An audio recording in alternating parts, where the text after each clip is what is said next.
We're joined this week by Keith Ellison, who is the Attorney General of the state of Minnesota, and who in that capacity oversaw the trial of police officer Derek Chauvin for the murder of George Floyd. Keith has petitioned us to read his book and to come on the show and to talk about it because John and I have had several conversations here about the murder of George Floyd and the trial of Derek Chauvin. We, just to remind you, if you don't know out there in the audience, interviewed the filmmakers of the documentary film The Fall of Minneapolis, which is a passionate defense of the police in not only the killing of George Floyd, but also in the general conflict between police and community around police violence in the city of Minneapolis. They claim that Derek Chauvin was railroaded and wrongly convicted of the crime that Keith is proud to be able to say he oversaw the prosecution and successful conviction of. What do you want us to know about the trial of Derek Chauvin and the subsequent discussion of it that most concerns you? Well, first I want to say we can discuss anything you want, but to me, it is simply a false statement to say that Derek Chauvin and Thomas Lane and J. Alexander King and Tou Thao did not together kill George Floyd. It is a medical fact that happened. Derek Chauvin and all of them were amply represented by counsel. They had the full panoply of rights. They won many motions. They brought any expert they wanted to bring in. And we proved beyond a reasonable doubt to a fair and impartial jury that they were guilty of second-degree unintentional murder and third-degree murder, which was later dismissed through the appellate process, but also the murder two stuck.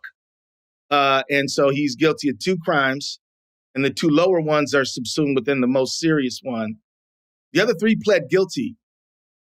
Tou Thao didn't exactly plead guilty, but he waived his right to a trial and submitted all the documents to the judge, and the judge found him guilty, which is more or less saying, I'm guilty, but I don't want to say so out of my own mouth.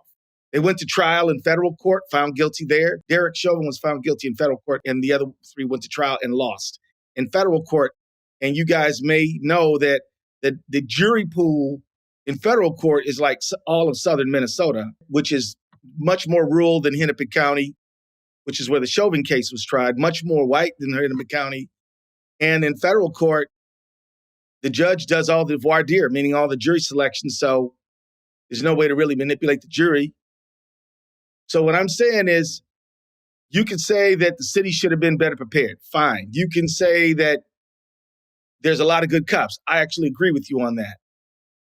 But if anybody says that Derek Chauvin is not responsible for the murder and death of George Floyd, well, Derek Chauvin says otherwise. And if you look at all the evidence that we showed, clearly he is responsible. If you look at Dr. Tobin, the world-leading pulmonologist, Dr. Rich, cardiologist, several toxicologists, it is absolutely clear. Now, some people think, oh, well, he was killed because of the knee on the neck. That became just a shorthand for what happened. Really, it was not just the knee on the neck. It had to do with the compression of his chest cavity into the concrete. It had to do with his knee on the neck. And it had to do with the fact that his legs were held and he could not, your lungs have a bellow effect. Breathe in, breathe out.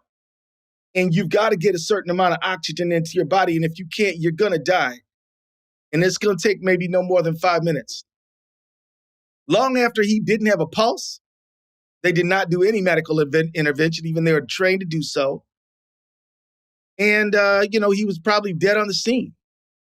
So I just want you guys to know, did the mayor do all he could have done? I don't know. There's a whole lot of reasons to discuss and debate what happened. But what happened in terms of George Floyd being murdered by Derek Chauvin and Thomas Lane and J. Alexander King and Tou Thao, that is a non-starter. Anyone who says it didn't happen is deliberately uttering falsehoods for the purpose of disinforming the public. And I know that last thing is harsh, but I believe it to be true. Because if you can look on YouTube and see the trial. The trial was televised internationally. So, the only appellate issues that were really had any level of viability, they all failed, by the way, but the only ones that were even worth talking about was the jury exposed to too much pretrial publicity. And the court decided, well, look, everybody in the world knew about it. There's no jurisdiction you could go to. So you had to do it. You might as well do it in Minneapolis if you're going to do it anywhere. You can't legally move to another state. You got to stay within the state of Minnesota. And and you're not going to change people's level of awareness, but you may change their attitude about who and what George Floyd deserves, right? You can change the jurors. You can shop for attitudes, but you can't shop for impartiality because everybody saw it. Keith, this is a genuine question. All of that is clearly, you can't deny any of it. Had Chauvin done that neck thing on lots of other people before? Yeah, he did, okay. But they didn't die. Okay, and the other people didn't die. And so I think, therefore, we know that not only was it unintentional, but he would have been very surprised that it had that result. He was responsible, certainly, but he had done it before. This is the other thing I want to mention. I see all of this as a conversation that has played out where Glenn and I saw that documentary, and it turns out that the documentary was misleading in many ways. That seems quite clear, but it was also very well made. It was a brilliant argument. It was like Ciceronian oratory. They did a good job of what they were trying to do. So then we talked about isn't good propaganda always high quality? Yeah, they did. And so then we talked about it, and you find out and you bring us more evidence. Like you bring us the real deal. And both of us say, oh, wait a minute. Huh. And so then, you have this battle between Coleman Hughes and Radney Balco, et cetera. We've been learning truth. But frankly, in that very well-made documentary, especially when it turns out that Floyd said, I can't breathe, long before he was anywhere near the ground. That's a very complex moment. Like when somebody makes a play about this, I hope that they include that. Because it looks like he was kind of using that as a line. It's become kind of a line since Eric Garner. But it could also be taken as that he was practically suffocating while standing up. I make no apology for having been distracted by that. And now you have given more truth, but there was nothing wrong with me and Glenn talking about it. That's my feeling. Anyway, go ahead. And John, let me call you. I'm not on your show today to tell you how wrong you were and how bad you are. I'm here to say, you heard that side. Now hear this. And it's sort of adding to, and this is a testament to your fairness, quite honestly. As I was telling Glenn before you were getting on, you must know that I'm familiar with Liz Collins. I don't know the other gentleman. I don't know Mr. J.C. Chait, but I do know Liz Collins because she's married to a fellow by the name of Bob Kroll, who's the former head of the Minneapolis Police Union. And let me tell you how I met her husband, Bob Kroll. When I was elected to Congress in 2006, he was talking to a group of police officers, only police officers in the room. And he says the people of Minneapolis are pretty dumb. They were at war with the terrorists, and they just elected one to Congress. A black woman by the name of Gwen Gunther raised her hand and said, are you saying that Congressman Ellison is a terrorist? And he goes on something about, I didn't mean it that way. I didn't say it that way, but he is one of them. And end up being that Chief Dolan has to apologize to me publicly. So what I'm trying to share with you is Liz Collins is clearly not just conservative, because, conservative could well be interpreted to mean you believe in the old tried and true ways. You believe in like what your mama taught you, save your money, be honest, all that. And that's cool. And that's who raised me. My dad was conservative in that way. But Liz Collins is what I call like a new conservative, really, really hostile and suspicious of anything Black people are trying to do. I mean, they can't see police misconduct from what I can see. Can't imagine that there's such thing. And I just want to tell you, I know too many good cops to try to broad brush them all, but I also believe that we should have high standards for policing. And we should fire bad police. And we should criminally prosecute criminal police. And I don't think she believes that. I don't think she thinks any such thing as that exists. Her husband had about 27 some excessive force complaints against him, some pretty bad. And yet she's totally comfortable with that, apparently. And so she makes this movie. And so my thought is so you guys may not know all that background, but I know it. And I know it now. I didn't know it at the time. I know it in part thanks to Radley Balco's extensive coverage of this. I didn't know it at the time. Let me tell you guys, it is true that we have rape, murder, and robbery going on in our streets and community. We have too many shootings. We do rely on members of law enforcement to help maintain safety. That includes prosecutors. I'm a prosecutor.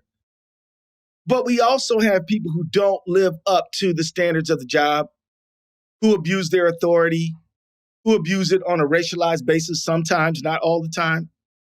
We are aware of what happened to Tyree Nichols, right?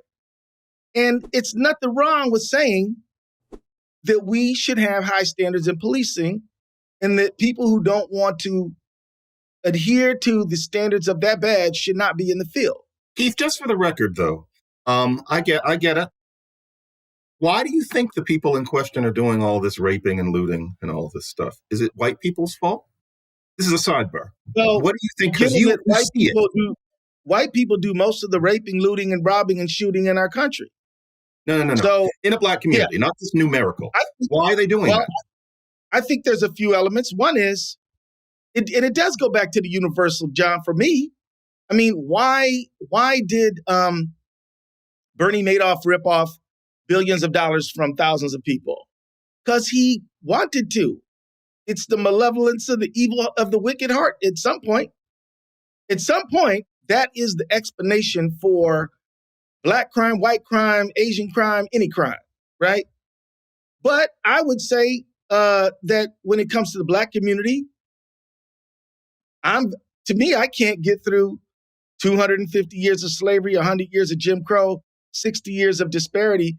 Don't tell me these events are not related to each other. Sometimes what you have in the black community is over-policing. So, for example, there are whole states where no white person was ever charged with crack.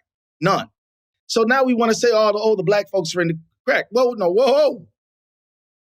The CDC says that everybody uses dope, but you only look for drug addicts in this neighborhood. Now that is a driver. Let me also say that black people are overwhelmingly represented in the exonerated, John. What does that mean? That means there's a lot of black people convicted of crimes that they didn't commit. Think of the Central Park Five. Now, none of this am I saying. Now, John, hold on.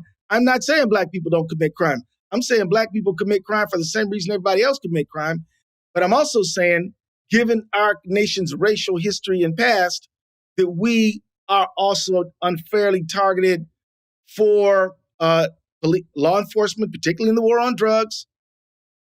If you go back to, just use rape for a minute. How many black men between 1865 and 1925 actually raped some white woman? Oh, they didn't. One, I don't know. Very few. Right.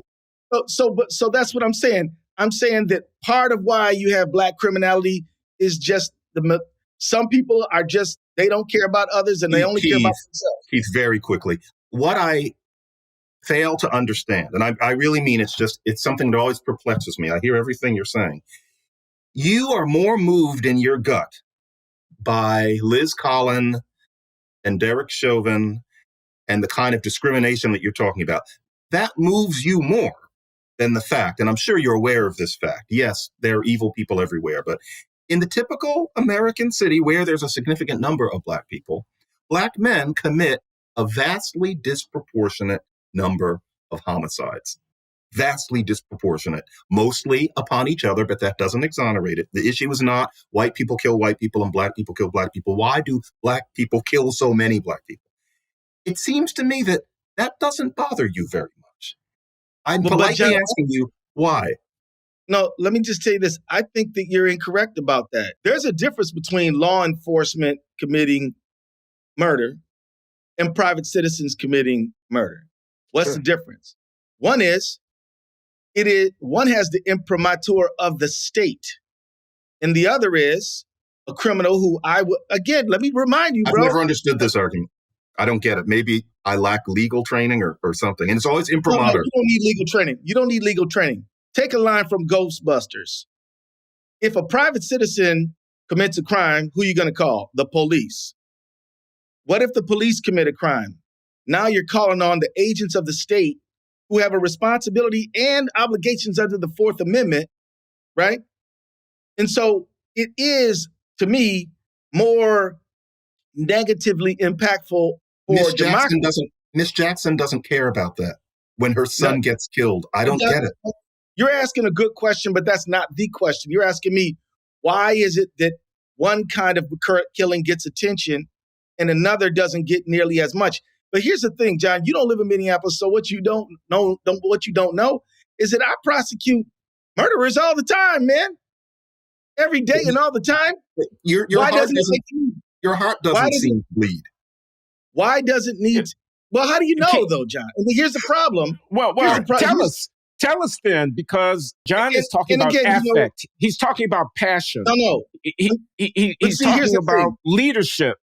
And when we're facing such violence in our own community committed by our own people, we look to someone like you, an African-American elected official, to frame that issue in a way that puts some responsibility on the community to address what's going on among ourselves, regardless of whether or not it's caused in some long historical story by slavery and Jim Crow and whatnot. And how do you react to that? Well, I'll be happy to react to it. But if you ask me why people dying at the hands of law enforcement have an obligation to safeguard those same people, and why I have another kind of emotional reaction when a private citizen commits a crime against another private citizen, the answer is one has a systemic problem with solving, and the other does not have a systemic problem with solving. You know what? There was recently, if you guys got any kind of ability to search anything right now, search the name Zaria McKeever. You can look it up right now if you're able. What you'll find is that a man who was an adult organized two teenagers to go into the home of his ex-girlfriend and father of his child. And he organized them, supplied them with guns, gave them a ride, gave them material clothing so they could obscure their identity. And they broke into her house and they were looking for the boyfriend to harm. He ran out the back. She tried to calm the two guys down because they knew the two shooters were after the boyfriend, and they shot her 6 times and murdered her. Now, the local prosecutor was going to say, because juveniles don't have enough brain development, we're going to treat them within the juvenile system.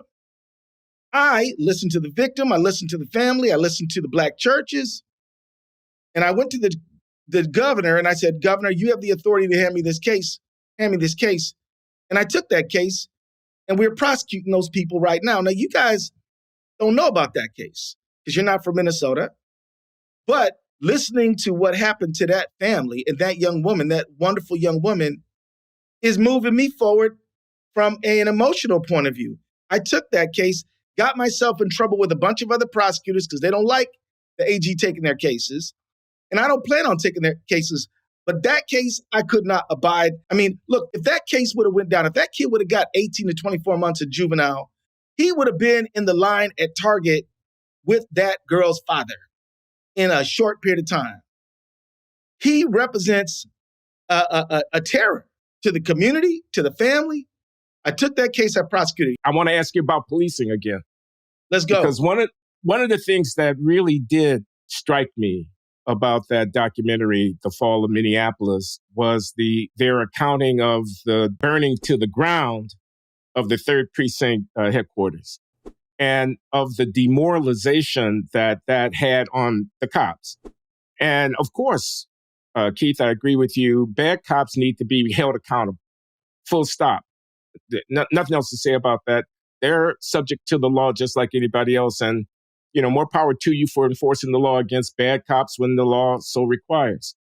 But the morale of the police department is not an insignificant thing. And letting that police station be burnt to the ground was a horrible thing for me to witness. And I just wonder how you feel about it. Yeah, that was extremely unfortunate. And it was horrible, quite honestly. And it definitely shook a lot of people in Minneapolis to see that. These people keep telling me it wasn't burnt to the ground. What are the facts on that? I really don't know. It was burnt to the point where no human being could survive if you were inside of it at the burning. It was burnt to the point. Yeah. We'll put it like this. Are there some bricks standing on top of other bricks? Yes. But it was burned to the ground. Yeah, okay. It was burned beyond any and all functionality. You can't rebuild it. It wasn't like there was a fire in one or two rooms. Okay. They burned it down. But I will say this. The people who did it were prosecuted and are serving sentences now, and that is extremely important. And I don't think any of them were black. Maybe one of them was, but several of them were not. And some of them were not even from Minnesota. It's always like that. This situation attracted extremely negative people who wanted to foment pain, suffering, and crazy and chaos. And I think they wanted to do it for a lot of reasons, but one of them was the peaceful protest of what happened to George Floyd, in my view, was righteous. How do you tarnish the peaceful, First Amendment protected raising of voices, say this abuse of government power is wrong? Well, you infiltrate the group, and you do things that the group will be held responsible for. You're saying pro-police elements infiltrated the anti-police mob? No. Okay, thank you. Because I don't think the Boogaloo Boys are pro-police. I think they're pro-chaos. Okay. You follow? So let's be clear. No way I'm saying that these people were in favor of the police. What they're in favor of is fomenting a chaotic, crazy situation. Okay, so they're anarchists. You know what? I know anarchists who would never do anything violent like that. But I would say that they are people who want disorder. And let me just tell you this whole defund the police thing, which I was never for. I was going to get to that. Well, let me just jump the gun. Let me tell you, Mike Johnson, you know who he is? He's a speaker. Yeah, he's the mayor of Dallas. He's a speaker of the House of Representatives in the United States. Oh, that guy. Okay, sorry. Yeah. Other Mike Johnson. Right. He wants to cut the ATF, the FBI, and the DOJ. Is he defund the police? I think he is. Let me tell you, defund the police was an unfortunate term used by some. Hear me out now, Glenn, before I lose you. In the wake of the murder of George Floyd, there were some very angry young people who I believe had a reason to be upset.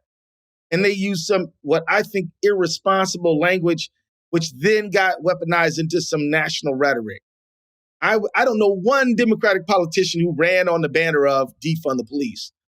Why? Because it's stupid, right? Now, I will say that we should pay care to the budget of the Department of Recreation, Education, school lunches, after school programs. If we cut all those programs and send the money to the police department, we're not doing the upstream preventative work that we could be doing. So there is a budget conversation to be had about what's the proper allocation, right?